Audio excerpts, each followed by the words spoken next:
meu pai não pediu, ele ordenou. 3 batidas fortes atingiram minha porta como tiros em um tribunal. Quando abri, lá estava Richard Reis, meu pai, o homem que um dia me chamou de orgulho segurando uma pasta grossa de culpa e números. Preciso do dinheiro amanhã, ele rosnou, empurrando a pasta nas minhas mãos. 800 mil. É a dívida da Madison. E sem atrasos. 800 mil. O erro da minha irmã. A ordem do meu pai. O meu silêncio. Sorri, só o suficiente para deixá-lo desconfortável. Certo, respondi. 4 horas depois, eu empurrava uma mala pelo terminal silencioso, o som dos meus saltos ecoando como um veredito. Eu não estava fugindo. Eu estava montando o palco. Quando meu pai veio buscar o dinheiro no dia seguinte, encontrou minha porta trancada e uma única caixa esperando na varanda. Dentro, tudo o que ele me ensinou e tudo o que ele perderia por causa disso. Ele entrou na minha sala como se fosse dono do ar. Richard Reis, meu pai, o homem capaz de tornar um cômodo menor só por respirar. O cheiro do seu perfume chegou primeiro, caro, sufocante, um relicário dos seus anos de sucesso. Atrás dele, minha irmã Madison pairava com os olhos arregalados, o rosto pálido, representando o papel da filha indefesa que aperfeiçoou há muito tempo. Olivia, começou meu pai, deixando meu nome cair como um martelo de juiz. Você se saiu bem. Ganhou muito dinheiro. Está na hora de lembrar para quem você fez isso. Cruzei os braços. Não sabia que sucesso vinha com um plano de reembolso. Ele ignorou a provocação, puxou uma pasta e a bateu no meu balcão de mármore. 800 mil. Madison e Tyler devem isso. Você vai transferir até o meio-dia de amanhã. Ponto final. Pisquei devagar. Você está brincando. Parece que estou brincando, respondeu ele, com o maxilar tenso. Essas pessoas são perigosas. Se ela não pagar, virão atrás dela e atrás de mim. Então talvez você não devesse ter garantido o empréstimo dela, falei, com voz calma. O olhar dele poderia arrancar tinta da parede. Não tente bancar a esperta comigo, Liv, família vem em primeiro lugar. Madison deu um passo à frente, a voz suave e trêmula, uma melodia que eu sempre odiei. Por favor, Liv, nós temos filhos. Tyler só fez um mau negócio. Vamos te pagar de volta. Soltei uma risada curta, sem humor. Você disse isso da última vez. Dessa vez é diferente, ela insistiu, torcendo a aliança como se fosse um rosário. Papai bateu a palma da mão no balcão. Chega. Você vai transferir o dinheiro. Você o tem. Não deixaria os filhos da sua irmã sofrerem, a menos que tenha esquecido o que significa ser família. Família. A palavra caiu como veneno. Olhei para os dois, o pai que transformou culpa em moeda, e a irmã que a gastava sem pensar. Então sorri. Uma pequena curva inquietante dos lábios. Tudo bem, disse em voz baixa. Amanhã ao meio-dia. Os dois suspiraram aliviados, confundindo rendição com conformidade. Madison me abraçou de leve, ensaiado, e meu pai deu um tapinha no meu ombro como se tivesse acabado de fechar mais um negócio. Quando a porta se fechou atrás deles, o silêncio da casa mudou de forma. Não estava vazio. Estava vivo. Sentei-me, abri a pasta e olhei para a dívida. $800. Recibos das apostas do Tyler. Extratos das grifes da Madison. A assinatura do meu pai no rodapé de tudo. Meu sorriso se alargou. Amanhã ao meio-dia, sussurrei. Perfeito. Há uma foto de família pendurada no escritório do meu pai, emoldurada em dourado, iluminada por um holofote que ele mesmo instalou. Nela, Madison sorri como se tivesse inventado a felicidade. Meu pai está ereto atrás dela, e eu fiquei de lado, levemente cortada pela moldura. Aquela foto diz tudo o que você precisa saber sobre nós. Crescendo, aprendi cedo que o amor na nossa casa vinha com condições. Madison chorava e papai consertava. Eu tinha sucesso. E ele me advertia para não ostentar. Quando mamãe morreu, ele não desabou. Redirecionou cada gota de luto para proteger Madison, a frágil. Eu era forte, a filha responsável que na verdade significava aquela que podíamos exaurir sem quebrar. Paguei a faculdade da Madison quando papai não pôde. Ajudei a bancar o casamento quando a startup do Tyler faliu. Até comprei a primeira casa deles, embora a escritura ficasse quieta no nome da minha LLC, e não no deles. Cada favor era mais um nó em uma corda que eu não percebia que estava apertando ao redor do meu próprio pescoço. Papai sempre dizia, família em primeiro lugar. Mas na língua dele, família significava Madison em primeiro lugar. Quanto mais eu construía minha própria vida, minha empresa de consultoria, meu apartamento com vista para o centro, mais ele me olhava como se eu traísse por me sustentar sozinha. Independência era um insulto, amor próprio, um ato de rebeldia. Então, quando ele jogou aquela pasta no meu balcão na noite passada, eu vi mais do que dívida. Vi um padrão. Vi como ele usava o amor como alavanca por anos, e como Madison aprendeu a transformar sua fraqueza em arma. Enchi um copo d'água e encarei as luzes da cidade pela janela, imaginando quantas outras filhas tinham virado a rede de segurança da família. Quantas mulheres como eu haviam sido treinadas para chamar aquilo de dever? $800. Uma irmã que não mudaria. Um pai que não pararia. E eu, a filha que finalmente pararia. Quando o relógio bateu meia-noite, minha decisão estava tomada. Da próxima vez que meu pai batesse na minha porta, ele não encontraria uma filha. Encontraria consequências. Ao nascer do sol, o plano já se desenrolava na minha cabeça, como memória muscular que eu nem sabia que tinha. Anos observando meu pai jogar seus jogos de poder me ensinaram algo: controle não é barulhento. É silencioso, calculado e cronometrado minuto a minuto. Abri o laptop e entrei em 3 contas: pessoal, empresarial e uma terceira, aberta discretamente sob outra LLC. Madison e meu pai achavam que eu era apenas uma garota das finanças. Eles nunca perceberam que eu havia construído impérios inteiros a partir do caos dos outros. Primeiro passo: proteger o que é meu. Congelei o fundo conjunto ao qual meu pai havia anexado seu nome no ano passado por conveniência. A conveniência acabou. Em seguida, transferi meus fundos pessoais para uma nova conta privada, desconectada de qualquer entidade familiar. Depois, liguei para Laura Bennett, minha advogada e aliada mais antiga. Diga que você finalmente vai fazer isso, ela disse, meio sonolenta, mas já desperta. Cansei de financiar os erros deles, respondi. Ótimo.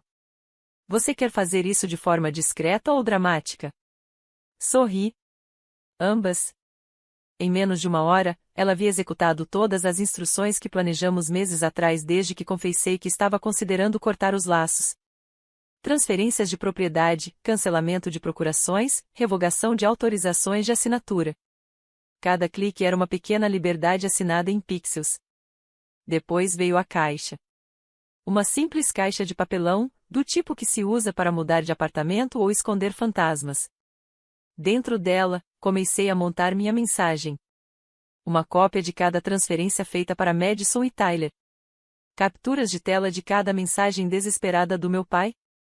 A escritura da casa dos sonhos da Madison em meu nome. E um único cheque administrativo de $10.000. Por cima, coloquei um bilhete escrito à mão. Você sempre disse que a família vem em primeiro lugar, pai. Mas talvez a família devesse vir honesta primeiro. O que você vai encontrar aqui não é vingança. É um recibo. Fechei a caixa com fita transparente. O som do plástico cortando o silêncio pareceu definitivo. Em seguida, comprei uma passagem para Maine. Só de ida. Quando o e-mail de confirmação chegou, uma calma que eu não sentia havia anos tomou conta de mim. Pela primeira vez, eu não era a solução. Eu era a consequência. Às 9 da manhã, minha mala já estava pronta. Passaporte, laptop, uma única fotografia minha com mamãe, à beira do lago. Daqui a 4 horas, meu pai estaria batendo nesta mesma porta, exigindo dinheiro. Encontraria apenas silêncio e uma caixa com o nome dele. A cidade ainda meio adormecida quando saí da garagem. O amanhecer tingia o horizonte de um laranja pálido, aquele tipo de luz que faz tudo parecer limpo, até o passado. Minha mala descansava no banco do passageiro, vibrando suavemente a cada curva. Dentro dela, não havia heranças, nem troféus, nem lembranças do que eu costumava chamar de lar. Apenas o essencial e a liberdade, bem guardada. O aeroporto estava quase vazio. Homens de negócio se moviam como fantasmas, agarrando pastas com força. Pais cochichavam sobre filhos adormecidos. Ninguém me olhou 2 vezes e eu gostava disso. Eu estava invisível, algo que minha família só fingia que eu nunca fui. Enquanto esperava na fila, olhei o celular. 10 chamadas perdidas do meu pai, 4 da Madison, e uma mensagem. Filha, lembre-se de quem fez de você quem você é. Desliguei a tela. Pela primeira vez, eu não precisava de lembretes. A segurança foi rápida. O agente sorriu e perguntou para onde eu ia. Maine, respondi. Recomeçar. Ele assentiu, como se já tivesse ouvido aquilo antes. Talvez tivesse. No portão de embarque, pedi um café mais forte que minha consciência. E observei o nascer do sol cortando as janelas. A última vez que eu havia viajado de avião fora para o casamento da Madison. Um fim de semana de sorrisos construídos sobre descobertos e negação. Agora, eu voava em direção ao silêncio. Quando anunciaram o embarque, não olhei para trás. Não queria ver se alguém corria pelo terminal com meu nome na boca. Pela janelinha do avião, o mundo se dobrava abaixo de mim. As casas, as estradas, o peso das expectativas. Pensei no meu pai, horas depois, em pé na minha sala de estar. Confiante, impaciente, pronto para cobrar. Ele bateria na porta, gritaria, e então veria a caixa.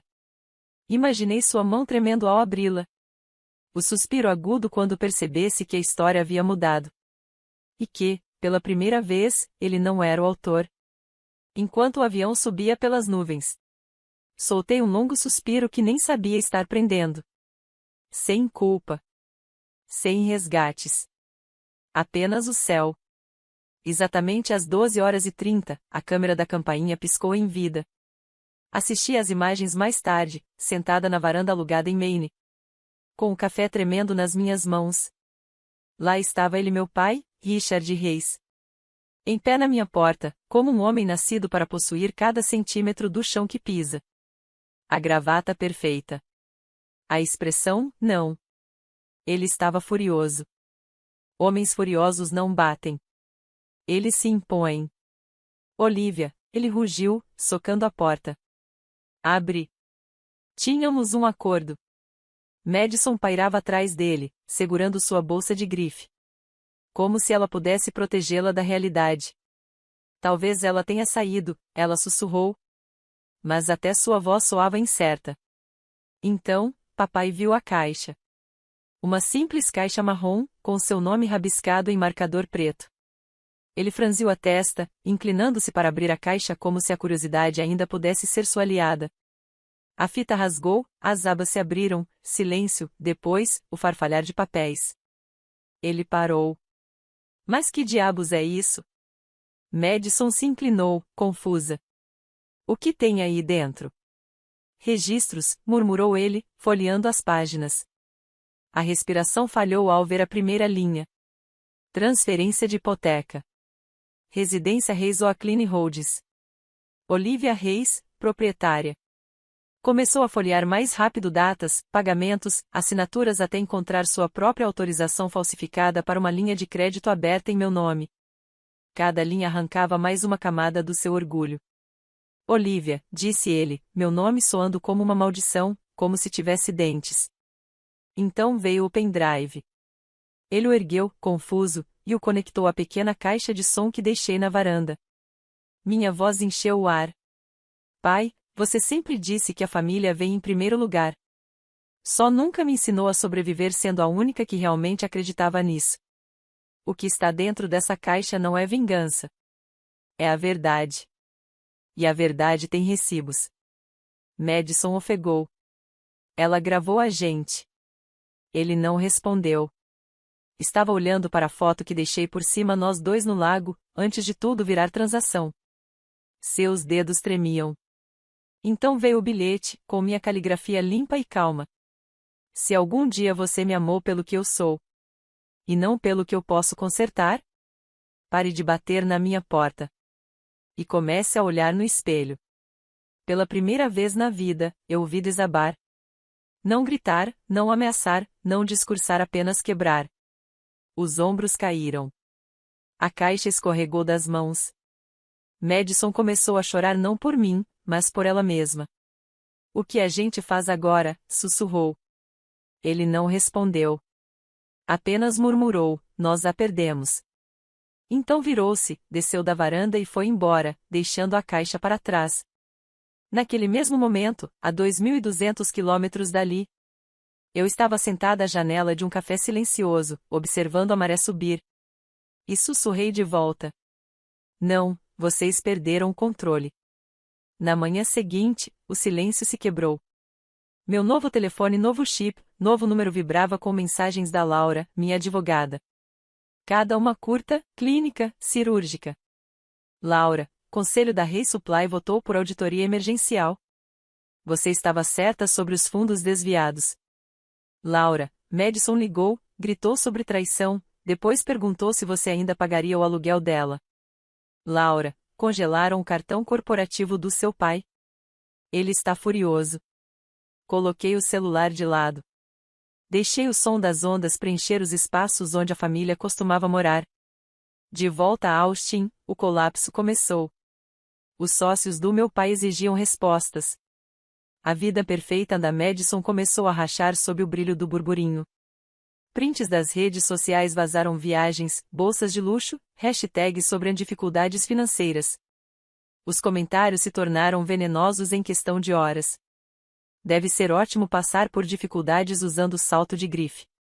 Tyler foi o primeiro a desaparecer. Uma suposta viagem de negócios para Las Vegas que ninguém acreditou. Logo vieram os credores. Homens educados, mas ameaçadores, que batiam de leve e falavam mais leve ainda. Madison tentou ligar para o papai. Ele a ignorou. Orgulho e pânico agora dividiam o mesmo peito. Às 10 da noite, Laura ligou novamente. Você fez o que precisava ser feito, Liv. Mas ele está desmoronando. Eu sei, respondi em voz baixa. Ele precisa. Mais tarde naquela noite, um vídeo chegou à minha caixa de entrada. Filmagem da campainha enviada pela senhora Morales, a vizinha da frente. Madison estava na minha varanda, debaixo da luz amarelada. Maquiagem borrada, o rímel manchado em forma de confissão. Ela segurava a caixa, gritando meu nome como se pudesse rebobinar o tempo. Liv. Somos família. Você não pode simplesmente desaparecer. A voz dela quebrou, depois se suavizou, pequena. Por favor, eu não sei o que fazer. Fechei o laptop. O som do desespero dela ficou ecoando mais do que eu queria admitir. Mas eu não chorei. Não dessa vez. Porque essa é a parte que ninguém ensina. Quando você para de salvar as pessoas, precisa assistir enquanto elas aprendem a nadar ou a afundar. 2 dias depois, uma nova mensagem da Laura. Seu pai renunciou à Ray Supply. O conselho nomeou o vice-presidente.